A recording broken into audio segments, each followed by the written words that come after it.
As portas de vidro do Hospital Monte Sinai se fecharam atrás deles, mas a verdadeira alta estava longe de acontecer. O sol da capital, antes opressor e hostil, agora parecia um holofote sobre a frágil trindade que eles formavam.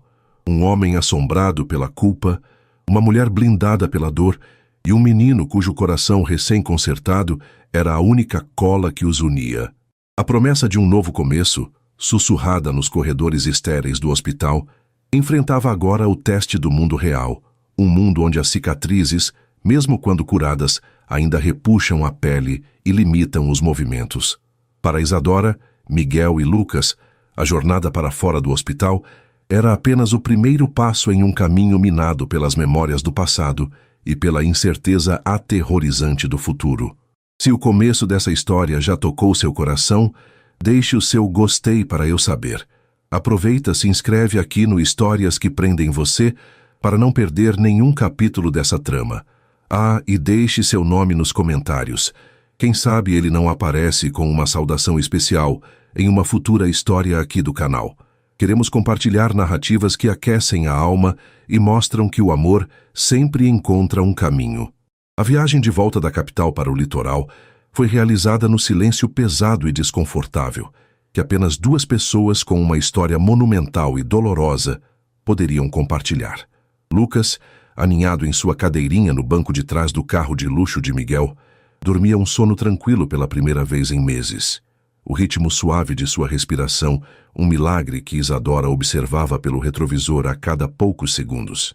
Era por ele, e somente por ele, que ela estava ali, sentada no banco do passageiro de um veículo cujo valor poderia comprar sua antiga vida inteira, ao lado do homem que era ao mesmo tempo a causa de sua maior ferida e o autor de sua maior salvação.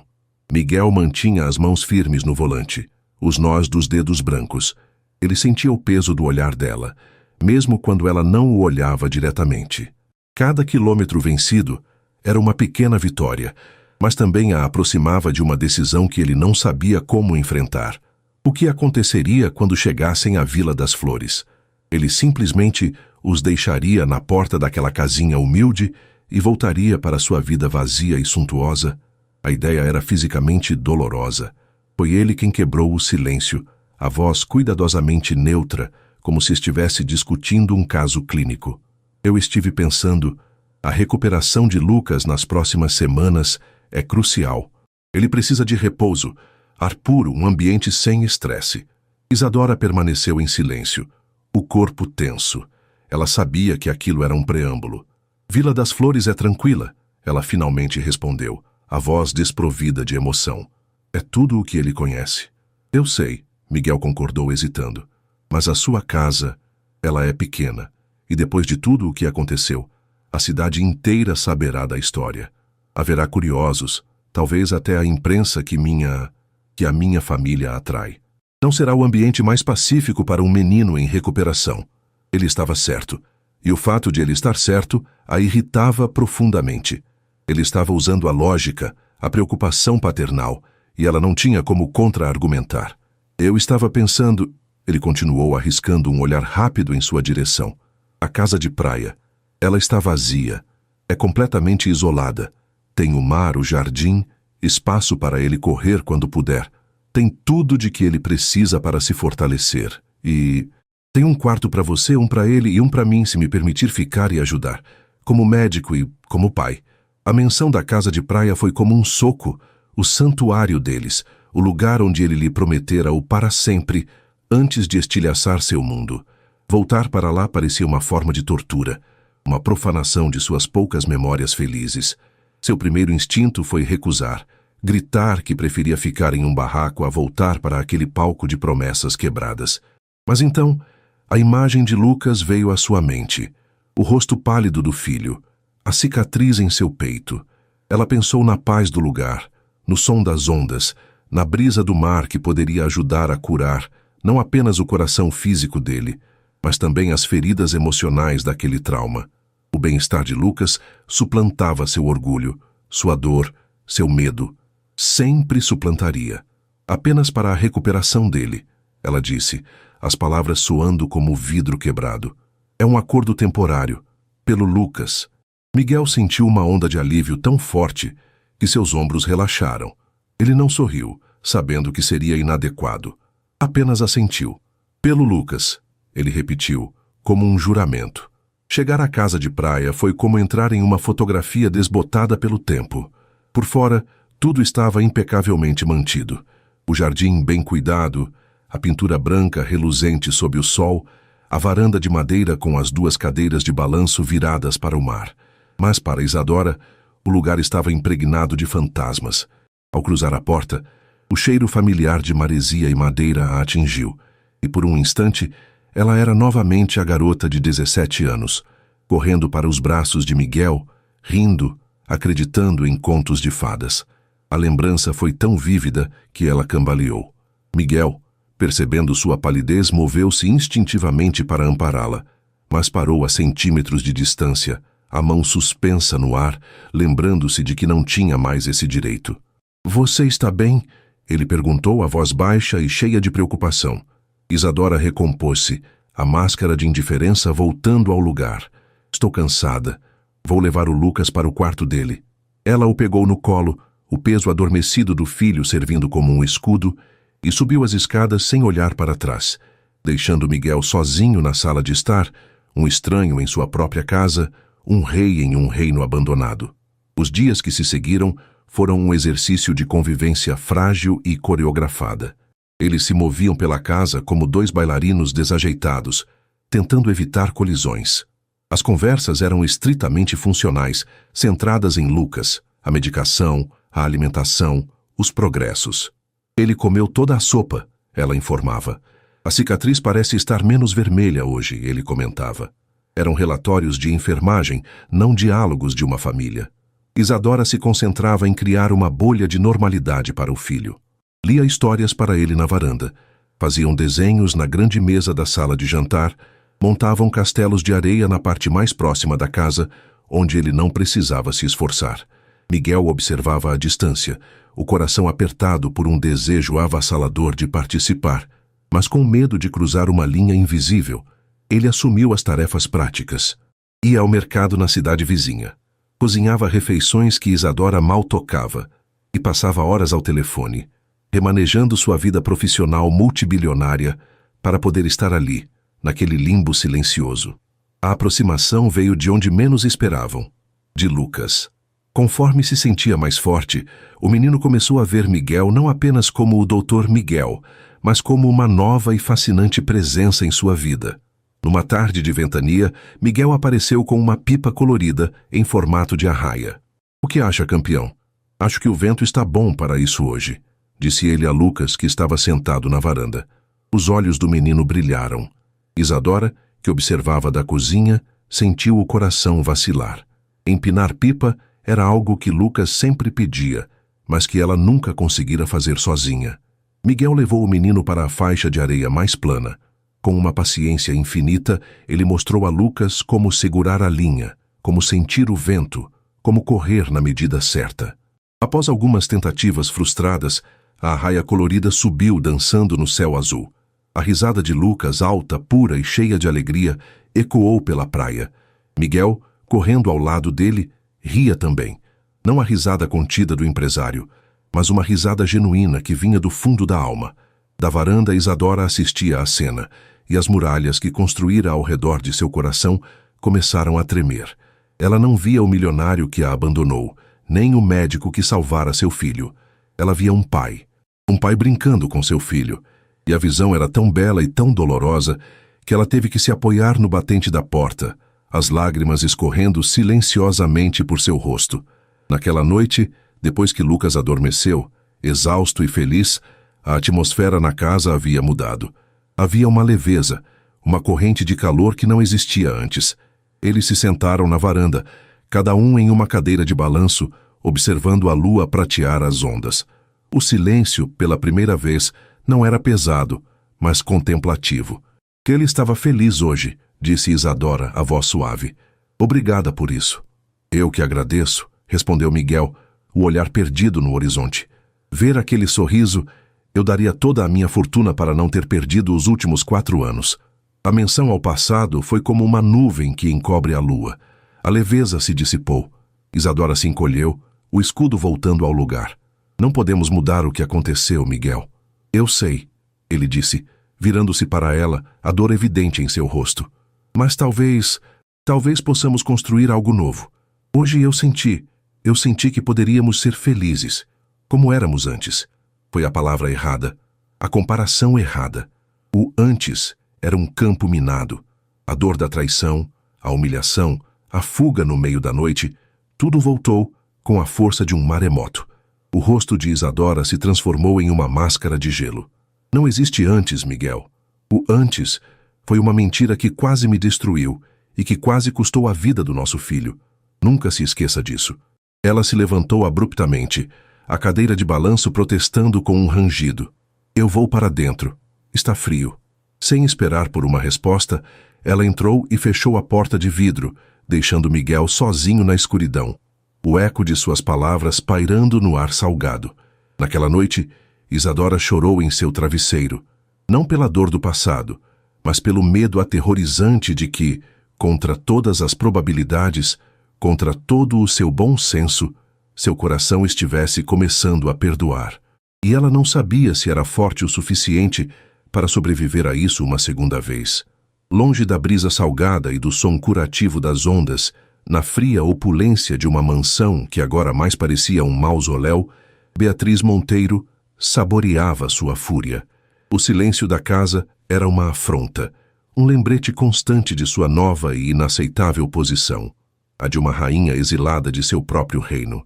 Ela caminhava pela sala de estar, o mármore italiano gelado sob seus sapatos caros, o olhar fixo no lugar vazio na parede onde antes ficava um retrato de seu filho.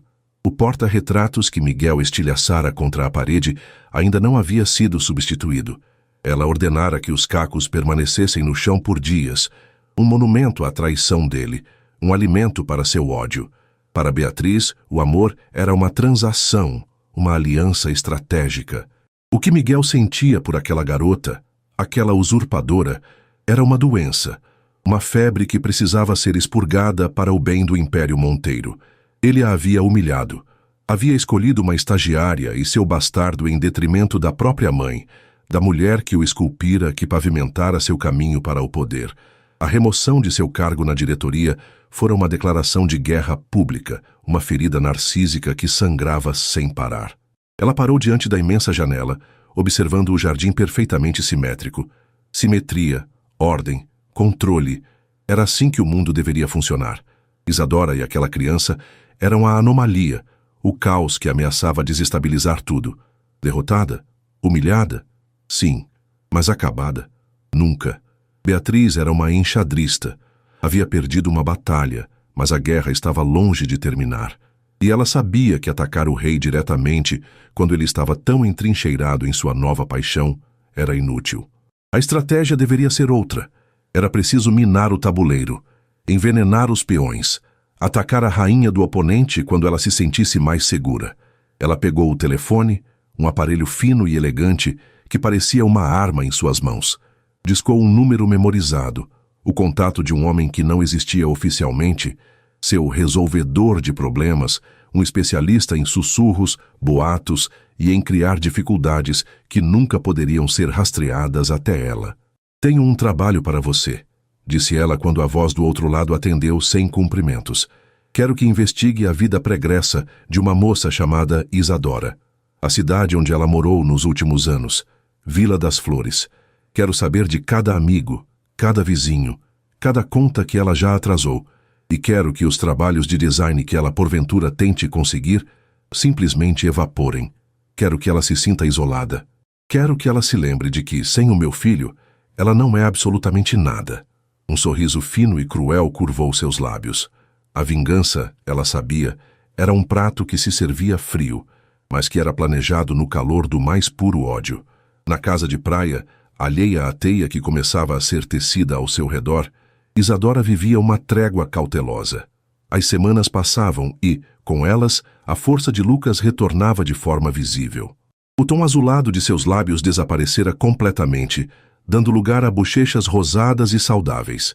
Ele já não se cansava com facilidade, e sua risada, agora sem o chiado da falta de ar, Era a trilha sonora constante da casa. Essa melhora era o bálsamo que permitia a Isadora respirar. Aos poucos, a convivência com Miguel encontrava um ritmo estranho, quase doméstico. Eles não falavam sobre o futuro, nem reviviam o passado. Mas no presente, nos pequenos detalhes do dia a dia, uma nova dinâmica se formava. Ela se pegava observando-o ler para Lucas antes de dormir, a voz grave e calma dando vida a histórias de piratas e dinossauros. Ele, por sua vez, observava a forma como ela cuidava da cicatriz no peito do menino, com uma ternura e uma delicadeza que o enchiam de uma admiração dolorosa. Sentindo uma nesga de normalidade retornar, Isadora sentiu a necessidade de se reconectar com o mundo que deixara para trás, de reafirmar sua própria identidade, para além de mãe e ex-amante. Ela precisava trabalhar. Era uma questão de dignidade, de provar para si mesma que sua independência, conquistada a duras penas, não havia sido aniquilada. Sentada na varanda com seu notebook, ela sentiu uma onda de otimismo ao receber um e-mail promissor de uma nova pousada que estava para inaugurar em uma cidade vizinha. Eles precisavam de uma identidade visual completa. O projeto era perfeito. Durante dias ela trocou e-mails com a proprietária, enviou esboços e a resposta era sempre entusiástica. Estava quase fechado. Isso a encheu de uma energia que não sentia há muito tempo. Miguel notou a mudança. "Você parece mais leve", ele comentou certa noite. "Estou perto de fechar um bom trabalho", ela admitiu, um raro sorriso tocando seus lábios. "Fico feliz por você, Isadora. De verdade." Na mesma semana, ela decidiu ligar para Dona Elvira, sua antiga vizinha em Vila das Flores. Uma senhora simpática com quem costumava tomar café. Queria saber como estavam as coisas, pedir para que olhasse sua pequena casa alugada. A conversa, no entanto, foi estranha. A voz de Dona Elvira estava distante, monossilábica. "Está tudo bem por aqui, Isadora", disse ela, mas sem o calor habitual. "As pessoas falam, não é? A gente ouve as coisas." "Coisas? Que coisas, Dona Elvira?" Isadora perguntou, o estômago gelando. Houve uma pausa. "Ah, minha filha, dizem que você planejou tudo, que essa história da doença do menino foi uma conveniência, uma forma de fisgar o milionário de volta. Uma mulher me ligou outro dia se dizendo jornalista, querendo saber detalhes da sua vida. Eu não disse nada, claro, mas o veneno já foi espalhado." Isadora desligou o telefone, as mãos tremendo. Uma jornalista? Quem faria isso? A náusea a invadiu. A calúnia era tão vil, tão perversamente cruel, que a deixou sem ar. Era uma versão distorcida e ainda mais hedionda da acusação que Miguel lhe fizera anos atrás. Como se para completar o pesadelo, no dia seguinte, o e-mail que ela tanto esperava da pousada chegou. Mas não era o contrato. Era uma nota curta e fria. "Prezada Isadora, agradecemos seu tempo, mas decidimos seguir por outra direção. Não precisamos mais dos seus serviços." Sem mais explicações. O otimismo que ela sentira se desintegrou, substituído por uma sensação de impotência e paranoia. Primeiro os boatos. Agora, o trabalho. Era coincidência demais para ser coincidência. Uma sombra invisível parecia estar se movendo, fechando portas, envenenando poços, isolando-a. Ela não contou a Miguel. Como poderia? Seria admitir fraqueza, seria dar a ele mais um motivo para querer cuidar dela, e ela se agarrava à sua autonomia com a força de um náufrago. Mas a semente da insegurança havia sido plantada. O mundo lá fora, que ela tanto lutara para conquistar, parecia estar se voltando contra ela. A paz, mesmo a frágil paz da casa de praia, estava com os dias contados. Miguel precisou fazer uma viagem de um dia para a capital. Uma reunião inadiável no hospital, seguida de uma audiência com seus advogados para formalizar a nova estrutura da empresa, agora sem a presença de Beatriz. "Eu volto antes do jantar, prometo", ele disse beijando a testa de Lucas e dirigindo a Isadora um olhar que era uma mistura de desculpas e preocupação. "Fiquem bem, trancem as portas." A partida dele deixou um vácuo na casa. Pela primeira vez, Isadora se sentiu vulnerável ali. O som do mar parecia mais alto, as sombras da tarde mais longas. Ela tentou afastar a ansiedade focando em Lucas. Eles passaram a tarde construindo uma cidade de Lego no tapete da sala. Lucas, completamente absorto, tagarelava sobre os prédios e os carrinhos. Foi o som de pneus em cascalho que a fez parar. Nenhum carro jamais vinha por aquele caminho isolado. Seu coração disparou. Ela se levantou e foi até a janela, espiando pela fresta da cortina. Um sedã preto, elegante e sinistro, estava parado em frente à casa. A porta do motorista se abriu e um homem de terno saiu e caminhou para abrir a porta de trás. E dela emergiu Beatriz Monteiro. Ela estava vestida com um tailleur de linho branco, os cabelos perfeitamente penteados, os óculos escuros escondendo seus olhos. Parecia uma aparição, uma deusa da vingança descendo de sua carruagem para inspecionar os réis mortais. Isadora sentiu o sangue gelar em suas veias. O instinto primordial de uma mãe tomou conta. Ela se virou para Lucas. Meu amor, por que você não vai para o seu quarto e continua a brincadeira lá? A mamãe tem que conversar com uma visita. É a vovó? Perguntou Lucas inocentemente, lembrando-se do termo que Miguel usara uma vez. A palavra vovó soou como uma obscenidade na mente de Isadora. Não, meu amor. É só uma conhecida da mamãe. Agora vai, por favor. Assim que Lucas subiu as escadas, a campainha tocou. Um som civilizado e polido que contrastava com o terror que Isadora sentia. Ela respirou fundo, endireitou os ombros e abriu a porta. Beatriz, disse Isadora, a voz mais firme do que esperava. Que surpresa desagradável. Beatriz tirou os óculos escuros, revelando olhos que eram duas lascas de gelo. Um sorriso que não alcançava os olhos brincou em seus lábios. Isadora, vejo que a vida no campo lhe fez bem. Ou talvez seja o dinheiro do meu filho. Ele sempre foi generoso com suas caridades.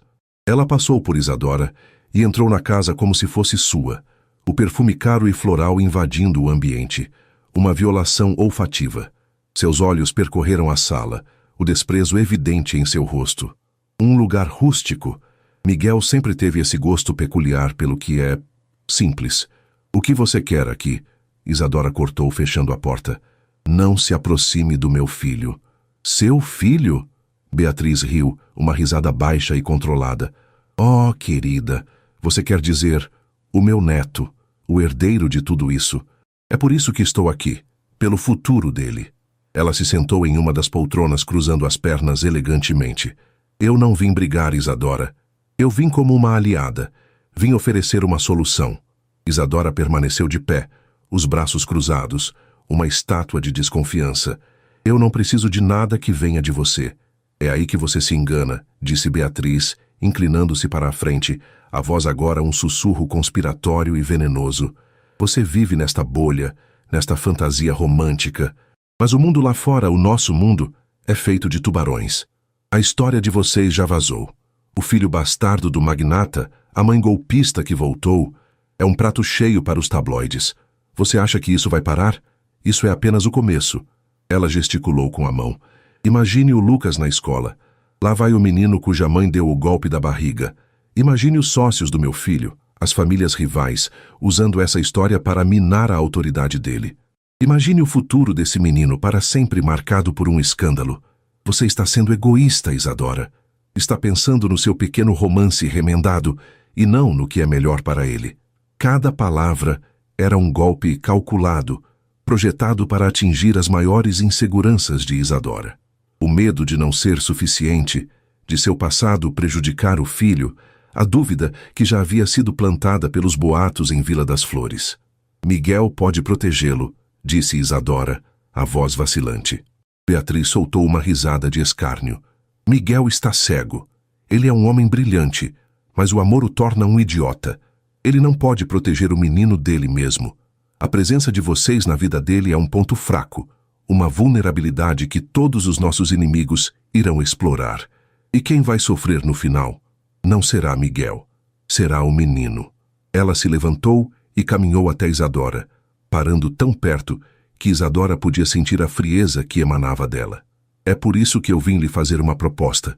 Uma proposta cruel, talvez, mas a única proposta que uma mãe de verdade consideraria. Ela abriu sua bolsa de grife e tirou um envelope. Eu sei que você recusou o cheque do meu filho. Digno e estúpido. Isto aqui é diferente. Não é um pagamento. é uma solução. Dentro deste envelope, há documentos para uma nova identidade para você e para o menino. Passaportes, certidões, tudo da mais alta qualidade. Há também os detalhes de uma conta bancária em um paraíso fiscal com 10 milhões de dólares.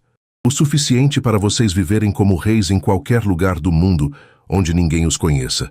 Austrália, Canadá, Suíça, escolha o seu paraíso. Isadora olhava para o envelope como se fosse uma serpente. Você quer que eu fuja? De novo. Eu quero que você salve o seu filho, Beatriz sibilou, a fachada de calma se quebrando por um instante, revelando a fúria por baixo. Eu quero que você o ame o suficiente para lhe dar uma vida normal, longe deste circo. Você some, desaparece. Miguel vai sofrer por um tempo, e depois vai superar como sempre faz. Ele vai mergulhar no trabalho e se esquecerá de vocês. E Lucas crescerá feliz, protegido, sem o peso do sobrenome Monteiro e do escândalo que ele carrega. Pense nisso, Isadora. Qual o maior ato de amor de uma mãe? É ficar e lutar uma batalha perdida que irá destruir seu filho? Ou é o sacrifício de se afastar para garantir a felicidade dele? A lógica era perversa, distorcida, mas aterrorizantemente eficaz. Beatriz estava usando o maior amor de Isadora, o amor por Lucas, como uma arma contra ela mesma. Saia da minha casa, disse Isadora, a voz baixa e trêmula.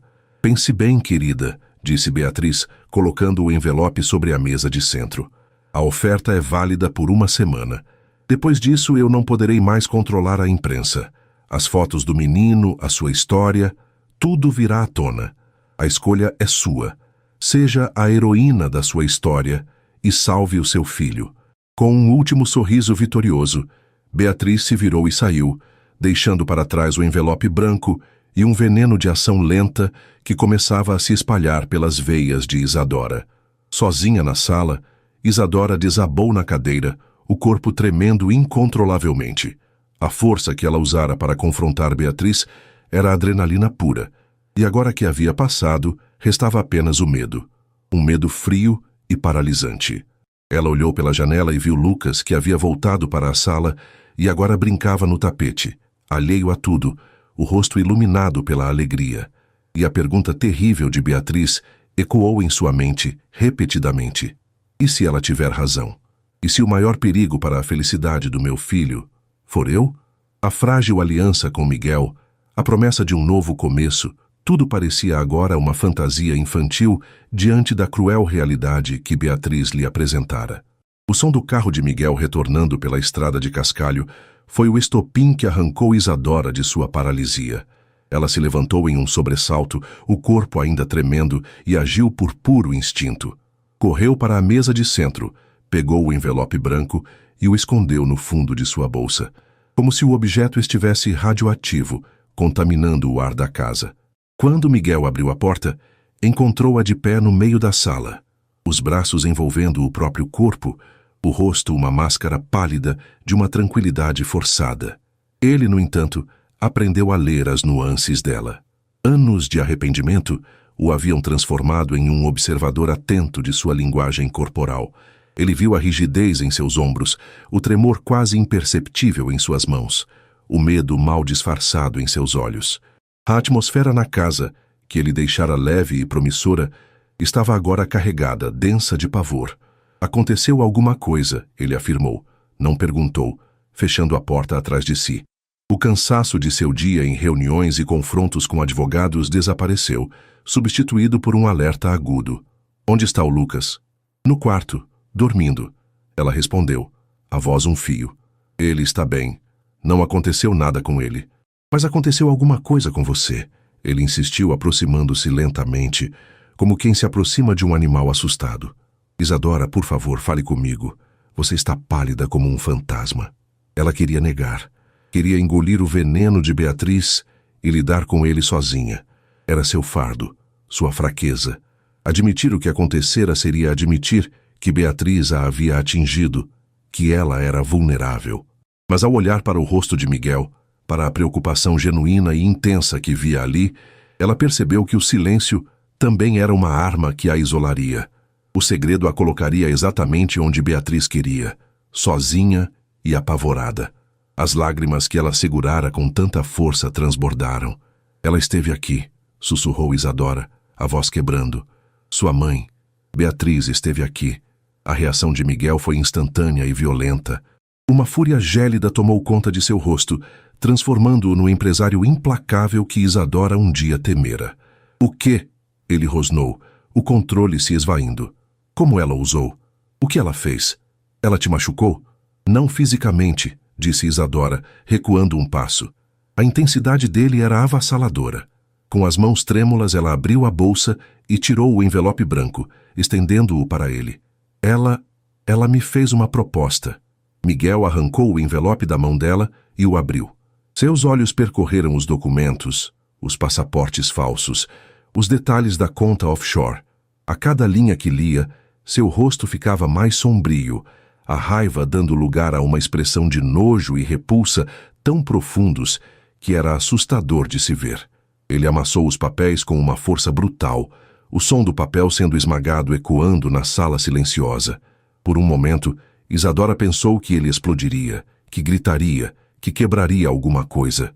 Em vez disso, ele fechou os olhos, respirou fundo e, quando os abriu novamente, a fúria havia se transformado em uma clareza fria e cortante. O veneno dela não está no dinheiro, disse ele, a voz perigosamente calma. Está nas palavras. O que ela disse a você, Isadora? Quero saber cada palavra. Isadora hesitou, a humilhação a impedindo de repetir as acusações, mas a firmeza no olhar dele a compeliu. Ela contou tudo. Sobre os tabloides, sobre a forma como a presença dela arruinaria a reputação de Miguel, sobre como Lucas seria para sempre o filho do escândalo. E, por fim, a facada final. A lógica perversa de que o maior ato de amor de uma mãe seria desaparecer para proteger o filho. Ao terminar, o silêncio na sala era pesado e absoluto. Miguel caminhou até a parede e se apoiou nela, a mão cobrindo o rosto. Ele não estava com raiva. Estava devastado. Ela usou o seu maior amor como uma arma contra você, ele disse, a voz abafada. Ela mirou na sua alma. E eu a ensinei como fazer isso anos atrás. Ele se virou para Isadora, os olhos cheios de uma dor que espelhava a dela. Ela está errada sobre tudo, Isadora. Sobre você, sobre o amor, sobre o que é uma família. Mas ela está certa sobre uma coisa. Isadora o encarou confusa. O segredo, ele continuou, a voz ganhando força, uma nova determinação endurecendo suas feições. O segredo sobre mim ser o pai de Lucas. Enquanto for um segredo, será uma arma que ela ou qualquer outra pessoa poderá usar contra nós, contra ele para sempre. Ela acha que pode nos chantagear com a verdade. Então, nós vamos tirar essa arma da mão dela. Nós vamos tirar o poder da verdade, tornando-a simplesmente a verdade. Nós vamos contar ao Lucas. A proposta a atingiu com a força de uma revelação. Contar a Lucas. Não era algo que ela havia considerado para agora, talvez para um futuro distante e nebuloso. Parecia uma montanha grande demais para escalar. Mas Miguel, ele é tão pequeno. Como ele vai entender? Isso não vai confundi-lo? Machucá-lo? Machucá-lo? Miguel se aproximou dela, pegando suavemente suas mãos. As dele estavam quentes e firmes. O que o machucaria seria descobrir a verdade de outra pessoa, em uma manchete de revista ou no pátio da escola. O que o machucaria seria sentir que as duas pessoas que ele mais ama no mundo mentiram para ele. Nós podemos fazer isso, Isadora, juntos, com amor, com cuidado. Podemos contar a ele a nossa história, uma versão simples dela, uma história sobre amor, perda e reencontro. E então, a verdade será apenas nossa, e ninguém mais poderá usá-la para nos ferir. A lógica dele era inegável. Era um plano ousado, assustador, mas também libertador. Era a única maneira de desarmar Beatriz de uma vez por todas. Era tomar o controle da narrativa de suas próprias vidas. Pela primeira vez desde que ele reaparecera, Isadora se sentiu verdadeiramente como sua parceira. Não uma suplicante, não uma vítima, mas uma igual, enfrentando um problema juntos. Tudo bem, ela concordou, a voz ganhando uma firmeza que ela não sentia há horas. Vamos fazer isso, juntos. Naquela noite, depois que a casa se aquietou, eles se sentaram à mesa da cozinha, um bule de chá fumegando entre eles. A conversa que se seguiu foi a mais íntima e importante que já tiveram. Não falaram de si mesmos, mas de seu filho. Planejaram cada detalhe. Onde seria o melhor lugar? Quando seria a melhor hora? Que palavras usariam? Temos que ser simples, disse Isadora. Honestos, mas sem o peso da nossa dor. A história tem que ser sobre ele. Podemos usar uma analogia, sugeriu Miguel, a mente do médico acostumada a explicar coisas complexas de forma simples. Algo que ele entenda, como duas estrelas que brilhavam juntas, mas uma teve que fazer uma longa viagem pelo espaço e demorou muito tempo para encontrar o caminho de volta para casa. Isadora sorriu, um sorriso genuíno e triste. É uma boa analogia. Eles conversaram madrugada adentro, construindo a narrativa, antecipando as perguntas de Lucas, preparando as respostas. Naquele processo, na partilha daquela responsabilidade imensa, as últimas camadas de gelo entre eles derreteram.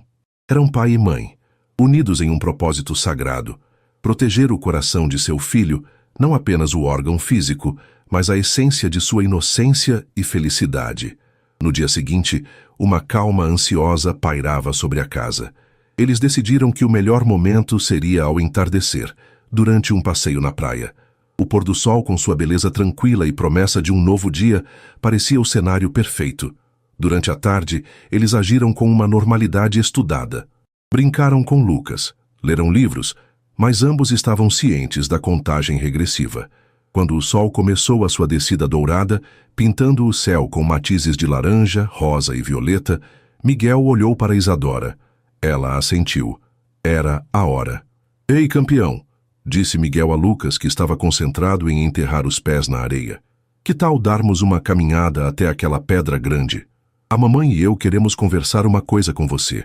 Lucas concordou prontamente, e os três começaram a caminhar pela beira d'água, as ondas mansas acariciando seus pés. O menino, sentindo a solenidade do momento, segurou a mão de Isadora com uma e, pela primeira vez sem hesitar, estendeu a outra para Miguel.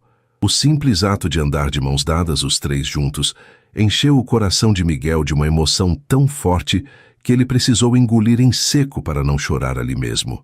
Eles se sentaram na areia fofa, perto das pedras, formando um pequeno círculo. O mundo parecia ter silenciado, deixando apenas o som do mar e as batidas de seus corações. Isadora começou, a voz suave como a brisa. "Lucas, meu amor, você sabe que a mamãe te ama mais do que tudo no universo, não sabe?" "Sim, mamãe", ele respondeu, olhando para ela com seus olhos grandes e curiosos. "E você sabe que o doutor Miguel cuidou do seu coração e te fez ficar forte de novo, certo?" "Sim, ele consertou meu coração", disse o menino com orgulho. Isadora respirou fundo e olhou para Miguel, passando-lhe a palavra. Era a vez dele. Miguel sentiu o peso do momento. O futuro de seu relacionamento com aquele pequeno ser dependia dos próximos minutos. Ele pegou um pequeno galho e começou a desenhar na areia. "Sabe, Lucas, às vezes na vida acontecem coisas que são difíceis de entender, até para os adultos. Há muito tempo antes de você nascer, a mamãe e eu, nós nos amávamos muito, como em uma história." Ele desenhou 2 corações na areia. "Nós éramos muito felizes juntos. E desse amor, uma pequena semente mágica começou a crescer na barriga da mamãe. Essa semente era você." Lucas olhava para os desenhos fascinado. "Mas então", continuou Miguel, a voz ficando um pouco embargada, "aconteceu um grande mal-entendido. Uma confusão muito triste. E eu tive que fazer uma viagem muito longa e me perdi. Fui para muito, muito longe. E enquanto eu estava perdido, você nasceu. A mamãe cuidou de você, te amou por nós dois, e foi a mãe mais corajosa e forte do mundo." Ele olhou para Isadora, os olhos brilhando de gratidão e remorso. Ela lhe deu um sorriso encorajador.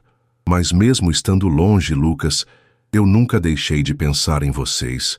E o meu coração sempre soube que precisava encontrar o caminho de volta. Demorou muito tempo, tempo demais. Mas então, quando seu coração precisou de ajuda, o universo finalmente me mostrou o caminho de volta para casa, de volta para vocês." Ele largou o galho e olhou diretamente nos olhos do filho. "O que eu estou tentando dizer, Lucas, é que a razão pela qual eu sabia exatamente como consertar o seu coração É porque ele é feito do mesmo material que o meu. Eu não sou apenas o Dr. Miguel, eu sou o seu pai. O silêncio que se seguiu foi o mais longo da vida de Miguel. Lucas processou a informação, a pequena testa franzida em concentração. Ele olhou para Miguel, depois para Isadora e de volta para Miguel. Não havia choque em seu rosto, nem medo. Apenas uma curiosidade pura, infantil, tentando conectar as peças do quebra-cabeça. Ele então apontou para o peito de Miguel e depois para o seu próprio, um sorriso de descoberta se espalhando por seu rosto. Então, você é o meu pai que é médico de coração. A simplicidade. A aceitação pura e inocente daquela pergunta quebrou todas as barreiras que Miguel ainda tinha. As lágrimas que ele segurara por 5 anos, as lágrimas de culpa, de perda, de arrependimento e, finalmente, de um alívio avassalador, rolaram por seu rosto sem controle. Ele não tentou escondê-las, apenas soluçou, um som cru e quebrado de um homem que encontrava sua redenção. Isadora, chorando silenciosamente, abraçou-o de lado, unindo-se à sua catarse. Lucas, vendo as lágrimas, ficou um pouco confuso. Vocês estão tristes? Não, meu amor, disse Isadora, a voz embargada, rindo em meio às lágrimas. Não estamos tristes. Estas são as lágrimas mais felizes do mundo. São lágrimas de finalmente. Lucas pareceu entender. Ele se levantou e, com seus bracinhos, tentou abraçar os dois ao mesmo tempo, envolvendo seus pescoços. Então eu tenho um pai, ele disse, como se afirmasse o fato mais maravilhoso do universo. Sim, meu amor, disse Miguel, abraçando o filho com força, inalando o cheiro de seu cabelo, sentindo o pequeno corpo junto ao seu. Você tem um pai, e eu prometo que nunca mais vou me perder.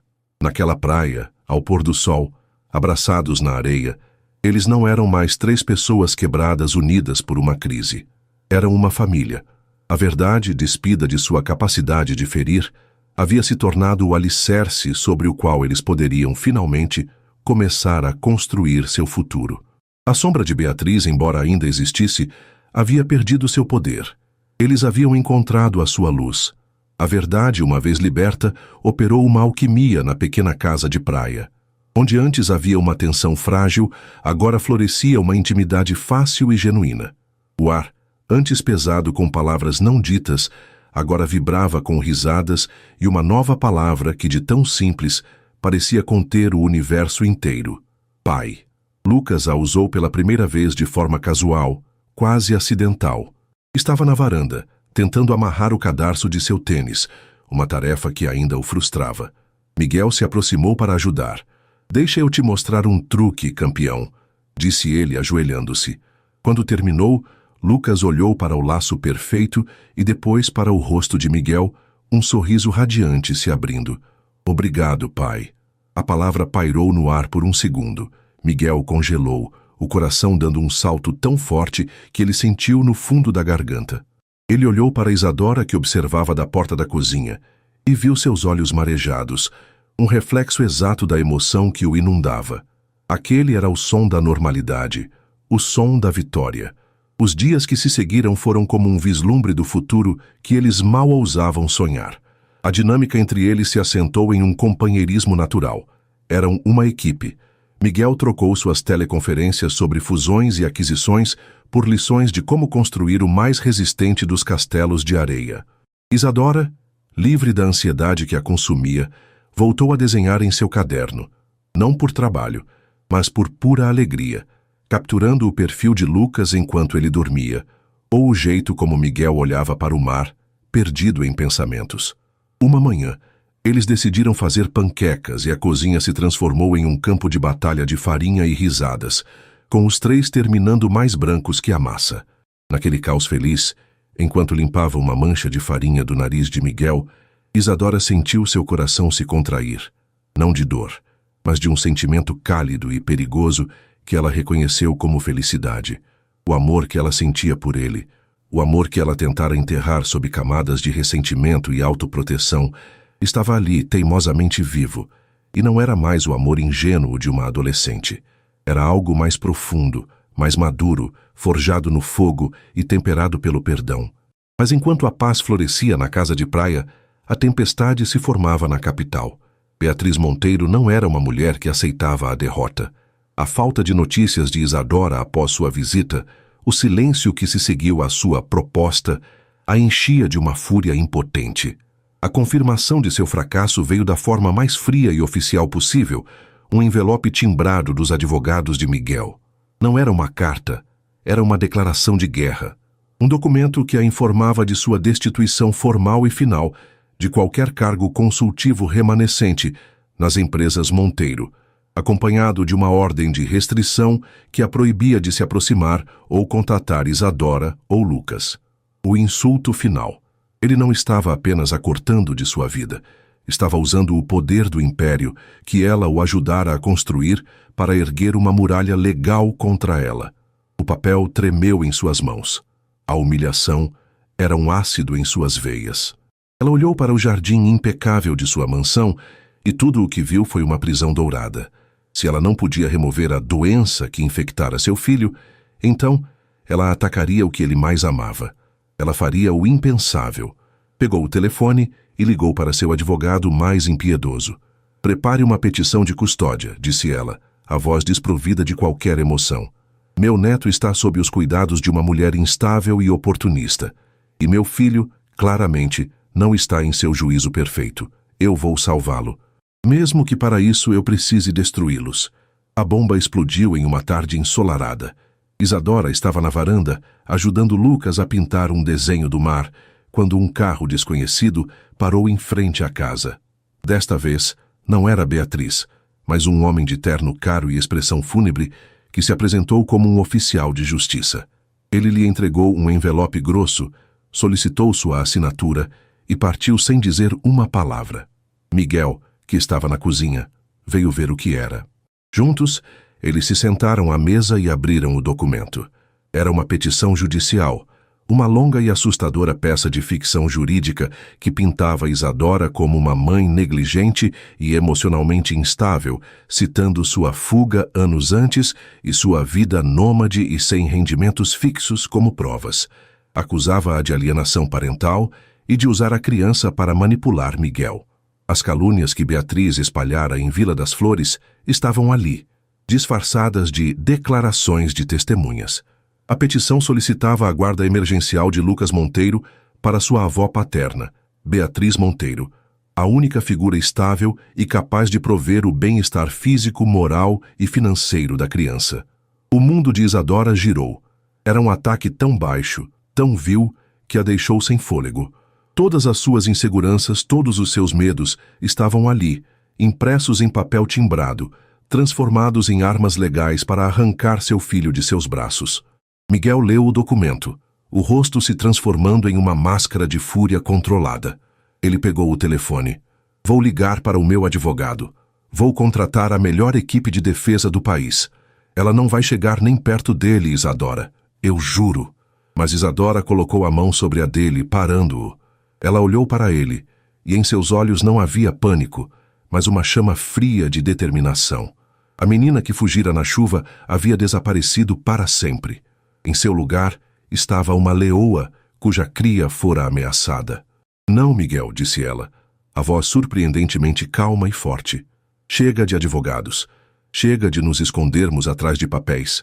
Isso não é uma batalha legal, é uma guerra pessoal. E guerras pessoais são resolvidas cara a cara. Isso termina hoje. Eu e você, na casa dela." Miguel a encarou surpreso e depois tomado por uma onda de admiração avassaladora. Ele viu a força que sempre existira nela, a mesma dignidade que o assombrara por anos, agora transformada em uma armadura de aço. Ele assentiu, um sorriso sombrio nos lábios. "Tudo bem, vamos visitar a minha mãe." A viagem para a capital foi silenciosa, mas desta vez o silêncio era de cumplicidade, de duas pessoas marchando para a mesma batalha. Eles deixaram Lucas com uma babá de confiança que trabalhava para o hospital, uma mulher que Miguel conhecia há anos. Ao entrarem nos portões da mansão Monteiro, Isadora não sentiu o mesmo pavor de antes. Sentia uma clareza gelada. Ela não estava mais invadindo o território inimigo. Estava indo reclamar sua paz. Eles entraram na casa sem serem anunciados, passando pelo mordomo chocado. Encontraram Beatriz em seu escritório, Um cômodo suntuoso forrado de mogno e livros que ela nunca lera. Ela estava sentada atrás de sua mesa maciça, a personificação do poder e do privilégio. Ao vê-los, um sorriso de triunfo presunçoso curvou seus lábios. Ora, ora, vejo que receberam minha correspondência. Vieram se render? Foi Isadora quem respondeu. Ela caminhou para a frente, parando diante da mesa, colocando as mãos sobre a madeira polida. Miguel permaneceu um passo atrás dela, uma presença silenciosa e sólida, seu apoio inabalável. Nós não viemos nos render, Beatriz, disse Isadora, a voz calma, mas cortante como vidro. Nós viemos lhe dar uma última chance de se retirar em silêncio antes que você se destrua completamente. Beatriz soltou uma risada de escárnio. Você está me ameaçando? Você é uma garotinha que não tem nada? Eu tenho tudo o que importa, retrucou Isadora, inclinando-se para a frente, os olhos fixos nos de Beatriz. Eu tenho o amor do meu filho. Eu tenho o respeito do homem que você tentou envenenar.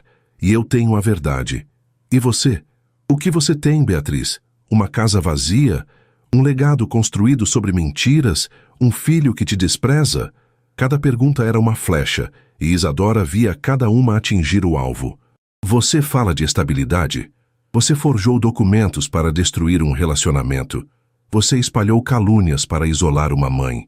Você está usando seu próprio neto como um peão em seu jogo doentio de vingança. Você não é estável, Beatriz. Você é cruel. E o mundo inteiro saberá disso. Ela se endireitou. Então aqui está como as coisas vão funcionar. Você vai retirar essa petição ridícula imediatamente. Você vai desaparecer de nossas vidas para sempre. Se você sequer pensar em nos contatar, se um único rumor sobre nós aparecer na imprensa, eu mesma vou convocar uma coletiva. E eu não vou apenas contar a minha história. Eu vou apresentar provas. Provas da sua fraude, das suas mentiras, da sua chantagem. Eu vou mostrar ao mundo quem é a verdadeira matriarca Monteiro. E o seu precioso legado, o nome que você tanto defende, será reduzido a cinzas. Você quer uma guerra de destruição mútua? Eu garanto que você tem muito mais a perder do que eu. O silêncio no escritório era absoluto. O rosto de Beatriz estava branco, o sorriso de triunfo substituído por uma máscara de choque e fúria impotente. Ela olhou para Isadora e não viu a estagiária assustada, mas uma adversária formidável que havia virado seu próprio jogo contra ela. Foi então que Miguel deu um passo à frente, posicionando-se ao lado de Isadora, colocando a mão em seu ombro. Sua voz era fria como o mármore da sala. Ouça o que ela disse, mãe. Esta é a sua única saída. Para mim, você deixou de existir no dia em que tentou comprar a vida do meu filho com um cheque. A mulher que me criou morreu. O que resta é apenas alguém com quem eu costumava ter um laço de sangue. Se você cruzar nosso caminho novamente, eu usarei cada centavo da fortuna que você tanto ama para garantir que você passe o resto da sua vida em um tribunal. A escolha é sua. Sem esperar por uma resposta, Miguel pegou a mão de Isadora. Juntos eles se viraram e saíram do escritório, deixando Beatriz Monteiro sozinha em sua prisão de luxo, derrotada não pelo poder ou pelo dinheiro, mas pela força de um amor que ela nunca foi capaz de compreender. A viagem de volta para a casa de praia foi feita em um estado de alívio exausto. A adrenalina da batalha deu lugar a uma paz profunda. Eles haviam enfrentado o dragão e vencido. Estavam livres. Naquela noite, depois de colocar Lucas para dormir, eles se sentaram na varanda sob um céu incrustado de estrelas. O ar estava fresco, o som das ondas era uma canção de ninar. Por um longo tempo, eles ficaram em silêncio, apenas absorvendo a liberdade recém-conquistada. Foi Miguel quem falou primeiro. Ele se virou para Isadora, os olhos cheios de uma emoção que a fez prender a respiração. Hoje, no escritório dela, eu me apaixonei por você de novo, ele disse, a voz rouca. Eu sempre amei a memória da menina pura e doce que você era. Mas a mulher que vi hoje, a mulher forte e corajosa, que enfrentou meus demônios com mais força do que eu jamais tive. Essa mulher, Isadora, eu amo essa mulher com todo o meu coração. Eu amo a mãe que você é, a mulher que você se tornou, as cicatrizes que você carrega e a força que elas lhe deram. As lágrimas escorreram pelo rosto de Isadora, mas desta vez eram de pura e absoluta alegria. O medo, a última barreira que ela mantinha em volta de seu coração, finalmente se desfez. Eu também te amo, Miguel, ela sussurrou, a confissão saindo com uma facilidade que a surpreendeu. Acho que nunca deixei de amar. Eu apenas estava com muito medo de admitir. Ele se levantou e parou na frente dela, pegando seu rosto entre as mãos. Não tenha mais medo, ele disse, antes de se inclinar e beijá-la. Foi o primeiro beijo deles em 5 anos, e não tinha nada da urgência febril da juventude. Era um beijo lento, profundo, cheio de reconhecimento, de alívio, de perdão. Era o beijo de 2 almas que haviam atravessado o inferno e se reencontrado do outro lado, mais fortes, mais sábias. Naquele beijo, sob o testemunho silencioso das estrelas, a promessa quebrada do passado foi finalmente redimida. Não com palavras, mas com a certeza silenciosa de um amor que havia provado ser mais resiliente que a dor, mais poderoso que o ódio e mais valioso que qualquer império. 6 meses se passaram. 6 meses em que as estações mudaram, e com elas a paisagem interna daquela família improvável. A casa de praia, antes um refúgio assombrado por fantasmas e tensões, havia se transformado em um lar de verdade, preenchido não pelo silêncio cauteloso, mas pelo som constante da risada de Lucas, pela música que Isadora ouvia enquanto trabalhava, e pelas conversas tranquilas de um homem e uma mulher que haviam finalmente encontrado seu ritmo.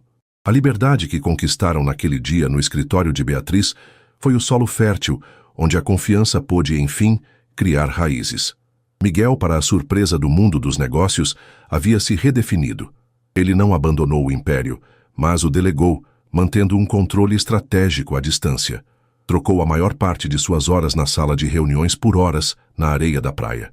Descobriu que a alegria de ensinar o filho a nadar superava em muito a emoção de fechar um negócio de $1 bilhão. Continuava a operar no hospital, mas de forma seletiva, dedicando-se aos casos mais complexos e à filantropia, usando sua habilidade para servir, não para se provar. Ele era um homem mais quieto, mais presente, cujos olhos não mais carregavam a sombra do vazio, mas o brilho constante de um propósito encontrado. Isadora, por sua vez, floresceu. Livre da ameaça e da insegurança financeira, ela poderia ter se acomodado, mas a independência pela qual lutara era parte de sua essência. Com o apoio e a admiração de Miguel, ela abriu seu próprio estúdio de design gráfico, o Estúdio Âncora, um nome que simbolizava tudo o que ela encontrara. Um porto seguro. Trabalhando de forma remota, em seu próprio tempo, ela conquistou clientes não pelo sobrenome Monteiro, que ela nunca usou, mas por seu talento inegável. Sua agenda estava cheia, seu trabalho era elogiado, e a satisfação de construir algo seu, em seus próprios termos, era a afirmação final de sua força. E Lucas? Lucas era o sol em torno do qual esses 2 planetas agora giravam em harmonia.